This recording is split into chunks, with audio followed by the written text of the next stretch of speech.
Hola, muchas gracias. ¿Qué tal? ¿Cómo están? Buenas tardes. ¿Cómo la están pasando? Bien, me alegra mucho. Estoy muy contento de estar acá.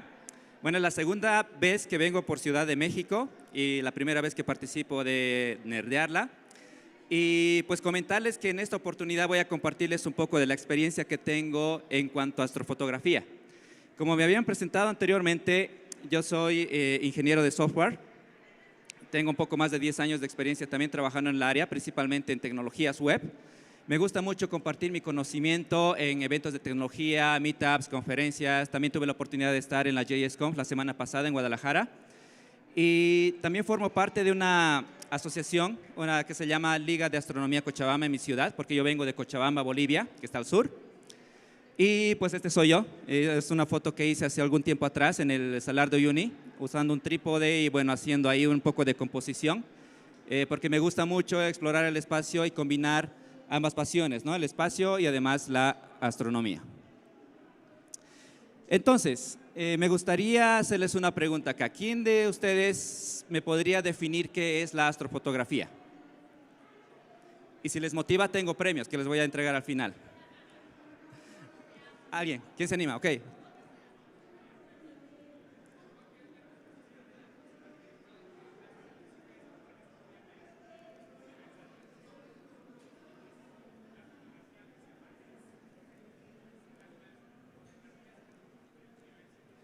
Ok, va por ahí, excelente, perfecto. ¿Alguien más se anima a definir lo que es la astrofotografía? Adelante, por favor. Ah, ahí con el micrófono, gracias. Pues es la fotografía de los astros, o sea, de lo Ya. que te encuentras ahí arriba, Ok, que no sé cómo lo haces. excelente. Bien, muchas gracias a los dos. Luego me gustan, por favor, tengo el premio para ustedes. Sí, efectivamente, la astrofotografía es una ciencia, es un arte que nos permite combinar dos mundos, ¿no? Lo que es el mundo de la astronomía y además la fotografía, que nos permite capturar la belleza de los cuerpos celestes y bueno, que se clasifica en diferentes categorías y les voy a comentar un poco más al respecto. Por ejemplo, podemos hablar de astrofotografía planetaria, que consiste justamente en poder capturar los planetas de nuestro sistema solar, ¿no? En este caso tenemos Júpiter, tenemos Saturno y también podemos incluir a otros objetos celestes como satélites naturales, ¿sí? Como es el caso de nuestra Luna. Bueno, también son fotos mías usando un telescopio refractor de 80 milímetros y pues en este caso para la Luna es para cuando se tuvo un eclipse lunar hace un tiempo atrás, ¿sí? También podemos hablar de otro tipo de astrofotografía que llegaría a ser astrofotografía de, permítame acá un segundo, astrofotografía de cielo profundo. Y es acá cuando ya enfocamos nuestra atención en objetos estelares que pueden estar muy lejos de nosotros, ¿sí? Tal es el caso de las nebulosas, las galaxias, cúmulos estelares, etcétera, ¿sí? Todos estos objetos celestes están absolutamente fuera de nuestro sistema solar y pueden estar incluso a millones de años luz, ¿ok? Este caso es la nebulosa de Orión, que también la tomé hace un tiempo atrás, y es el resultado de apilar muchas fotos, cientos de fotos, para lograr capturar la mayor cantidad de detalles posibles. Otro tipo de astrofotografía consiste justamente en la astrofotografía de paisaje, que es cuando ya nosotros hacemos una composición de lo que son montañas, podemos utilizar ahí algo de naturaleza, un río, ¿sí? O incluso habrán visto ustedes fotos con la ciudad y la Vía Láctea, ¿sí? Entonces combinamos ahí el paisaje con ya los astros, que generalmente suele ser la Vía Láctea, pueden ser cometas, pueden ser también nebulosas, que totalmente es factible hacerlo, ¿sí? Y bueno, esta foto también fue tomada en el Salar de Uyuni que les iba comentando. Ahora hablemos un poco del equipo que es necesario para poder lograr hacer astrofotografía, ¿sí?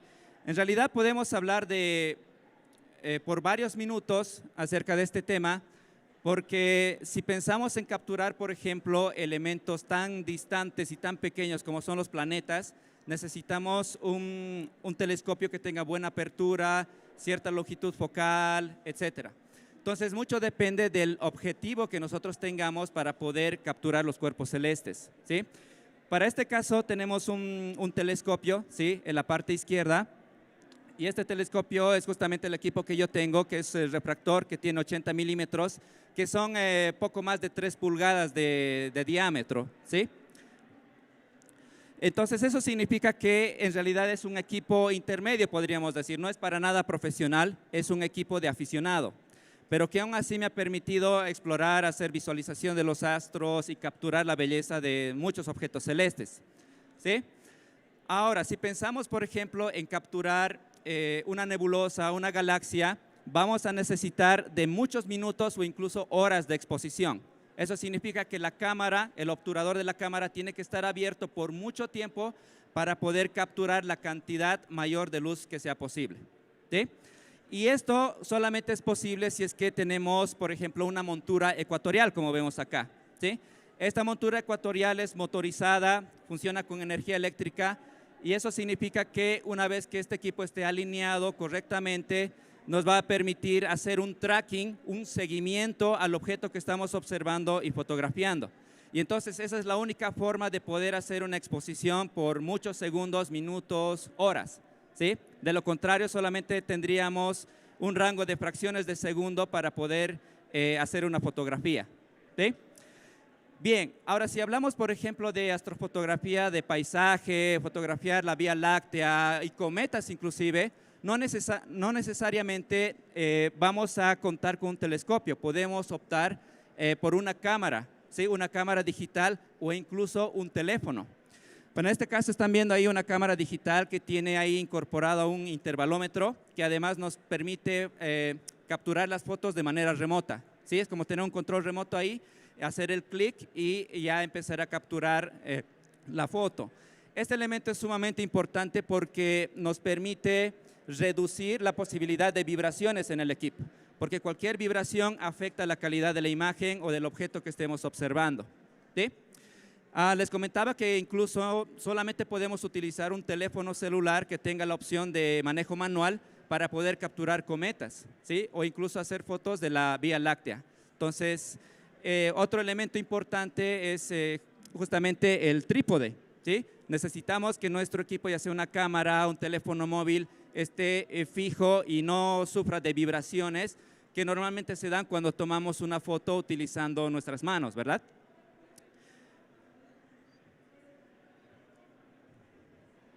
Bien, hablemos ahora un poco acerca de las técnicas básicas para poder lograr hacer fotografía. En realidad existen muchas y vamos a considerar distintos aspectos como son el enfoque, el tiempo de exposición, que además es necesario considerar lo que es los diferentes parámetros en la captura manual de nuestra foto, ¿sí? No va a ser necesario, o bueno, no va a ser posible más bien utilizar el modo manual o modo automático de nuestras cámaras, porque es sumamente importante tener el control y el manejo de todos los aspectos y parámetros de nuestro equipo, ¿sí? Entonces hay que considerar la relación del ISO, que tiene que ver con la sensibilidad, ¿sí? El valor de la apertura, mientras más bajo sea el número, significa que nuestro equipo, nuestro lente recibe mayor cantidad de luz. Este es un parámetro sumamente importante a la hora de considerar, por ejemplo, la compra de un equipo, ya sea como un telescopio, una cámara, un lente, ¿sí? Y también el tiempo de exposición que les iba mencionando, que por lo general suele ser de varios segundos hasta minutos u horas, ¿no? Dependiendo del objeto que vayamos a capturar. Otro aspecto sumamente importante tiene que ver con el balance de blancos. No es lo mismo tomar una foto, por ejemplo, de la Vía Láctea desde la ciudad, ¿sí? Con bastante contaminación lumínica, versus un área rural o muy alejado de la ciudad con mejores condiciones, ¿sí? Entonces hay que ver de qué forma se comportan ahí ya las señales de luz que recibimos en nuestro equipo para poder configurar la temperatura del color. Y otro aspecto estaría el tema de la composición, para ver la posición que vamos a considerar de nuestro elemento, si vamos a componer con algún otro elemento de nuestro paisaje, etcétera. Bien, entonces ya que conocemos un poco más acerca de lo que es el equipo, ya hemos hablado de cámaras, telescopios, podemos hablar también acerca del procesamiento de imágenes, que es otro aspecto sumamente importante en lo que es la astrofotografía, ¿sí? A la hora de poder capturar nuestros datos, vamos a considerar definitivamente tener buen espacio de almacenamiento. ¿Por qué? Necesitamos capturar estos datos de manera cruda, decimos entre comillas, o en formato RAW, ¿sí? O sea, no vamos a capturar las fotografías utilizando un JPG, un PNG, porque ya están compresos y tienen mucha menos información, que no nos va a servir a la hora de tener el resultado deseado. Entonces, si pensamos en esta captura de datos en realidad, ¿sí? Estas imágenes en formato RAW, vamos a necesitar algún tipo de software especializado que nos permita postprocesarlos, ¿sí? Porque hay otra etapa. Primero tenemos la etapa de recolección de datos, posteriormente hablamos de un postprocesamiento. Entonces podemos mencionar software como el Deep Sky Stacker, el Registax, PixInsight, Photoshop o el GIMP para este tipo de procesamiento. Para el caso de nebulosas, por ejemplo, puede ser la Vía Láctea también, o incluso planetas, se utiliza Deep Sky Stacker porque nos permite hacer un apilamiento, ¿sí? O sea, apilar muchas imágenes, pueden ser cientos y miles, para poder mejorar el resultado final. Si hablamos, por ejemplo, de capturar un planeta, por lo general se graba un video, ¿sí? En lugar de capturar fotos, grabamos video y lo que hacemos es procesar este archivo de video generado utilizando un software como Registax. Y lo que va a hacer este software es precisamente elegir los mejores frames dentro de este video para combinarlos y tener un resultado final. Entonces, las fotos que ustedes ven de Júpiter, Saturno y muchas veces de la Luna, incluso cuando tienen bastante detalle, normalmente se obtienen utilizando esta técnica de video. ¿Ok? Y bueno, podemos hablar también de lo que es el flujo de trabajo típico, que como bien les iba comentando, no solamente se trata de utilizar el hardware, el telescopio, la cámara digital, etcétera, sino que también hay que pensar en la calibración. Podemos hablar del apilado que les iba mencionando, aspectos que nos permiten ayudar a la reducción de ruido, mejorar la saturación de los colores, etcétera. Bien, ya que conocemos un poco acerca de los principios de astrofotografía, un poco de los equipos, software, me gustaría preguntarles qué es un cometa. ¿Alguien se anima? ¿También por otro premio? ¿Alguien se anima a definir lo que es un cometa, lo que venga a su mente? ¿Sí? Ok, por acá.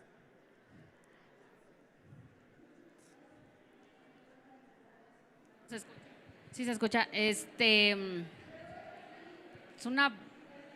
O sea, para mí es como energía que Bien. va descendiendo. Ok, va por ahí. ¿Alguien más se anima? Es un cuerpo tal vez rocoso, no sé, compuesto de roca, metales, entre otras cosas. Bien. Y conforme se acerca al Sol, despliega eso que vemos que es como la cola, que son gases y no recuerdo qué más. Excelente, perfecto. Por favor, un aplauso. Bien, también tienes el premio, entonces me buscas luego de la presentación. Precisamente, un cometa se trata de un cuerpo celeste compuesto principalmente de hielo, polvo y rocas, ¿sí? Estos objetos celestes no suelen ser muy grandes, están en el orden de las decenas de kilómetros de diámetro o incluso menos. Y lo que sucede es que precisamente cuando se acercan ya hacia el Sol, a su punto de órbita más cercano al Sol, empieza a desprender un montón de material y gases, ¿no? Y polvo, y es lo que hace que lo envuelva este objeto celeste formando algo que se conoce una coma y desprendiendo además una cola a medida que se va desplazando en el sistema solar. ¿Ok? Pero también me gustaría comentarles un poco acerca del origen de estos objetos celestes. Los cometas normalmente provienen de dos áreas, ¿sí? Un área que se llama el cinturón de Kuiper, que está un poco más de la órbita del planeta Neptuno, casi en las afueras de nuestro sistema solar.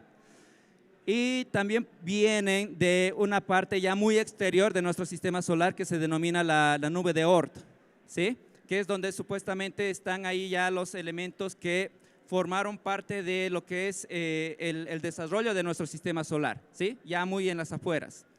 Entonces, estos cometas suelen iniciar su movimiento o su viaje hacia el interior del sistema solar ya sea por efecto de la gravedad de algún planeta o algún otro objeto celeste, ¿sí? Y como ven acá en esta parte de la pantalla, ¿sí? Tenemos la órbita del cometa Halley, para darles un ejemplo. Una vez que inicia su viaje hacia el interior, va a tener un punto muy cercano hacia el Sol. Y mientras eso pasa, empieza ya a desprender gases, un montón de material que forma la cola que habíamos mencionado anteriormente, ¿sí? Para este caso del cometa Halley, se denomina ya un cometa de un periodo corto, ¿sí? Que tiene entre 75 y 80 años, y eso significa que lo vamos a ver cada ese tiempo, ¿sí? Pero también hay cometas que vienen de la parte exterior, que les decía, la nube de Oort, que puede tener ya miles de años de periodo, ¿sí? Tal es el caso del cometa del siglo, no sé si han visto en las noticias hace poco tiempo, ¿sí?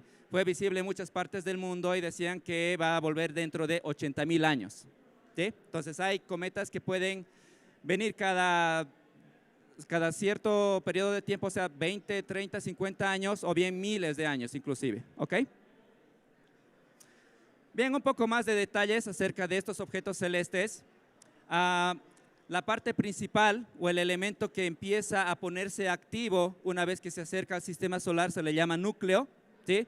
Este tiene muy pocos kilómetros de diámetro y lo que envuelve se le llama coma, y también tenemos algo que se llama cola, que es el material que va desprendiendo. Pero a su vez hay otra cola que se llama normalmente cola de iones, que generalmente se opone a lo que es el viento solar, siempre está opuesto a la dirección del Sol. Y es por eso que muchas veces ustedes van a ver fotos de cometas que hasta a veces parecen tener dos colas que son visibles, ¿no? Y suelen ser capturadas ya con cámaras digitales, utilizan algunos filtros para poder acentuar, por ejemplo, la captura de lo que es la cola de iones que acabo de explicarles.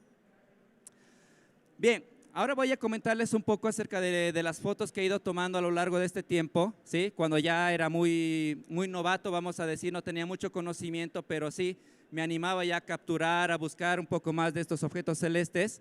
Este es del año 2015, de un cometa que se llama Pan-STARRS, CE 2014 Q1, tomada desde la ciudad de donde vivo, ¿sí? Cochabamba, Bolivia. Esta es otra foto de ese mismo cometa, pero que ya justamente estaba por perderse en el horizonte, por eso ven ahí unas líneas en la parte inferior, que básicamente es la montaña, ¿sí? Está muy abajo en el horizonte, y lo interesante de poder capturar estos objetos celestes es justamente la posición que estos tienen, porque empiezan a ser visibles y son más atractivos de fotografiarlos cuando están muy cerca al Sol. Entonces, la posición no es muy cómoda precisamente porque los vamos a encontrar ya poco antes del amanecer o poquito después del atardecer, no están muy cerca al Sol. Entonces esa es la dificultad que se tiene a la hora de capturar estos objetos celestes. Bien, este es del año 2020, cuando tuve la oportunidad de capturar un cometa que se llama CE 2020 F8 Swan, y donde también tuve la oportunidad de hacer un time-lapse, que es básicamente la colección de muchas fotografías combinadas en un video, y donde además se puede apreciar el movimiento aparente que tiene este objeto celeste entre las estrellas, ¿no? Básicamente un corto lapso de unos minutos podemos ver qué tanto se desplaza mientras ya lo iba capturando, para que al final ya deje de ser visible porque ya era el amanecer, ¿sí? Entonces, esta foto, bueno, este time-lapse lo hice justamente desde mi ventana. Es algo que recuerdo justamente porque esa época había muchas restricciones, ¿no? Época de pandemia, no podía salir de casa, etcétera. Pero pude capturarlo desde la ventana, ¿sí? Solamente tenía una ventana ahí que daba justo al este y bueno, se pudo lograr.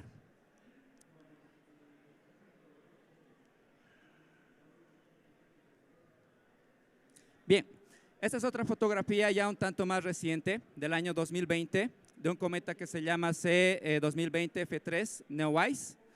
Y también estoy compartiendo con ustedes en la parte derecha datos como es el valor del ISO, la sensibilidad.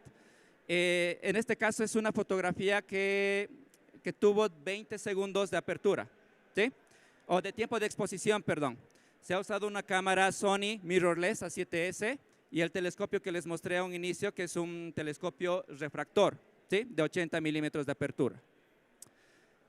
Ese mismo cometa ya una vez que se estaba alejando de nuestro sistema solar aún era visible y bueno, fui probando diferentes parámetros utilizando una pieza óptica que se llama Barlow, que permite aumentar, digamos, el diámetro aparente del objeto y lo hace ver como si fuera el doble de tamaño, ¿sí?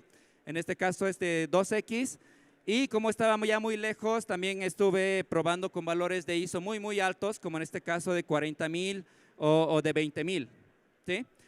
Entonces, el resultado que ustedes están viendo en la parte derecha, por ejemplo, es un resultado combinado de muchos frames, de muchas fotos que tienen entre 8 y 20 segundos de exposición. ¿Okay? Bien, las fotos que les he mostrado hasta ese momento han sido tomadas utilizando un telescopio, pero también les decía que cuando ya un cometa llega a ser muy brillante, está muy cerca al Sol, puede ser capturado con teléfonos celulares o con cámaras digitales. En este caso, también tuve la oportunidad de capturar un cometa que se llama C 2021 A1 Leonard. Y como ven ahí, hice una composición ahí con el paisaje de un lugar que se llama Arani, que está como a 1 hora de la ciudad de donde vivo, ¿sí? O sea que tuve que conducir, ir hasta ese punto para tener mejores condiciones del cielo, ¿sí? Evitar la contaminación lumínica de la ciudad. En ese entonces el cometa tenía una magnitud de 4.4 y he utilizado un lente de 55 milímetros, ¿sí? Que es una longitud focal estándar en la mayoría de las cámaras digitales, ¿sí? Normalmente vienen con un lente de kit que va entre los 14, 50 o a veces un poquito más milímetros de longitud focal. Entonces es algo que ustedes pueden considerar en caso de que tengan una cámara en casa o tengan la posibilidad de comprarlo. Esta es otra fotografía del mismo cometa utilizando ese mismo objetivo. Utilizando solamente 55 milímetros de longitud focal se puede lograr tener un resultado como este, ¿sí? Obviamente hice un proceso de recorte para acentuar un poco más los detalles de este objeto celeste. Y esta es otra técnica que se llama el revelado negativo, que consiste en invertir los colores, ¿no? Esas áreas que están muy iluminadas van a parecer muy oscuras y además nos va a permitir observar mayores detalles del objeto celeste utilizando la técnica. Como ven acá, también es una composición de muchos frames. He tomado 32 fotos de 8 segundos a ISO 8000, sumado 57 fotos de 8 segundos utilizando 12.800 de ISO, ¿no? Haciendo un total de 11 minutos 52 segundos de exposición. Entonces es un tiempo ya bastante considerable para poder capturar ya más detalles, ¿no? Entonces así tengo acá otro cometa que se llama Leonard, que lo tomé también el año 2022 y también lo pude capturar utilizando ya un lente, que como ven acá, he utilizado un lente de 250 milímetros, que es un teleobjetivo en este caso, ¿sí? Y bueno, haciendo una composición ahí con las montañas que rodean a la ciudad donde vivo, se acentúa ahí ya el cometa y que se caracteriza muchas veces por tener un color verduzco, ¿no? Verduzco, azulado, etcétera.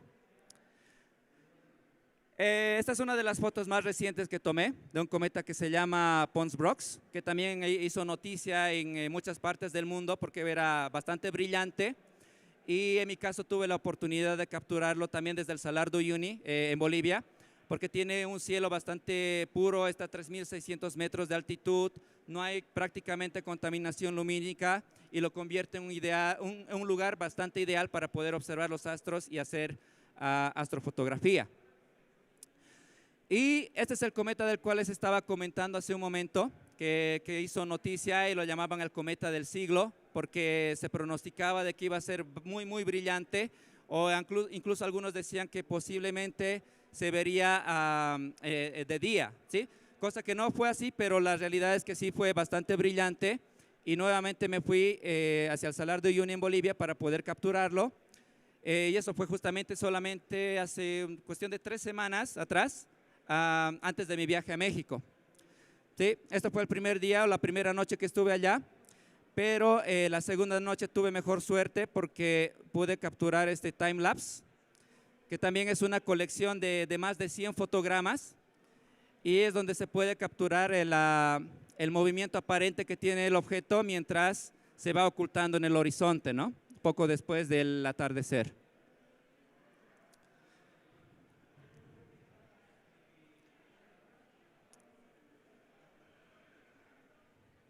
Bien, y ese mismo cometa, ya utilizando todas las técnicas que hasta el momento he aprendido, el equipo disponible, etcétera, la paciencia también con el clima, porque muchas veces hay que ser paciente con el cambio climático, se tuvo este resultado, ¿sí?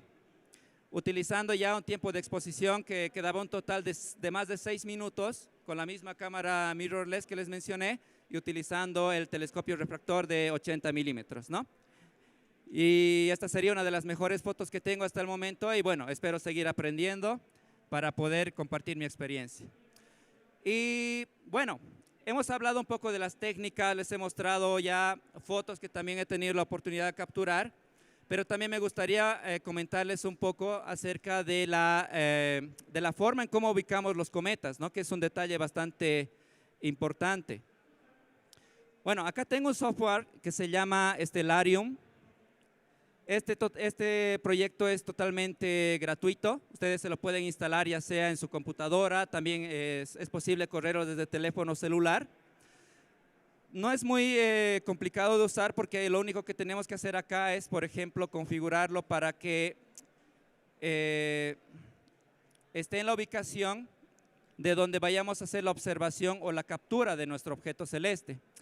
En este caso puedo buscar Mexico City. Bien, tenemos ahí.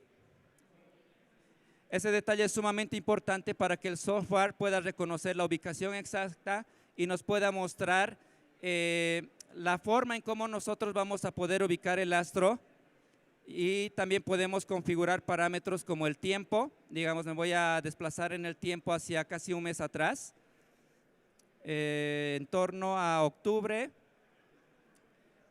Y digamos por el 13, porque más o menos en torno a esa fecha el cometa C 2023A3 era visible, principalmente acá en el hemisferio norte. Entonces fíjense acá que poco después del atardecer todavía era visible acá, ¿no? Entonces de esa forma teníamos ya la ubicación de nuestro cometa. Podemos considerar referencias como por ejemplo los astros que están más cerca de él. Tal es el caso del planeta Venus y otras estrellas que son brillantes y que resultan muy útiles a la hora de poder ubicar este objeto celeste, ¿sí? Entonces esa es la forma en cómo funciona Stellarium y es bastante amigable en este tema. Y si por algún motivo ustedes no encuentran el cometa o el objeto celeste que están buscando, es posible importar la información o los datos relacionados a los elementos orbitales utilizando ya la parte o el panel de configuración de esa aplicación, ¿sí? Entonces es algo que se puede hacer también y es algo que quería compartir con ustedes, y haciendo énfasis también en lo que es la planificación. Tratándose de cometas es sumamente importante evitar la luz de la luna, ¿sí? Porque si por ejemplo estamos en una fase lunar de luna llena, entonces significa que no vamos a poder apreciar o obtener todos los detalles que estamos pensando, ¿sí? Entonces es muy importante ver, por ejemplo, cuando es luna nueva o en su etapa creciente o los últimos días de la fase menguante, ¿no? Que es cuando tenemos ya las noches ideales para poder hacer astrofotografía. Y como también había mencionado anteriormente, es sumamente importante alejarse lo más posible que se pueda de la ciudad, ¿sí? Porque en ciudades grandes como Ciudad de México, la ciudad donde yo vivo, la polución, la contaminación lumínica es terrible y no es muy favorable para hacer astrofotografía. Entonces, para ello consideramos una escala que se llama escala de Boltzmann, ¿sí? Entonces, mientras menor sea el número dentro de esta escala, más favorable va a ser para hacer astrofotografía o incluso poder observar los astros, ¿sí? Una escala de 1 sería muy ideal, y habría que evitar escalas como la de 8 o 9, que ya son de ciudades bastante grandes. Bien, En cuanto a las técnicas de procesamiento, les había mencionado distintos programas, ¿sí? O herramientas de software. Y en este caso me gustaría mostrarles un poco el proceso que yo tomo para poder apilar, por ejemplo, las fotografías que les mostré del cometa. Justamente tengo una lista guardada acá, que es una serie de datos, ¿sí? Una serie de archivos en su formato RAW.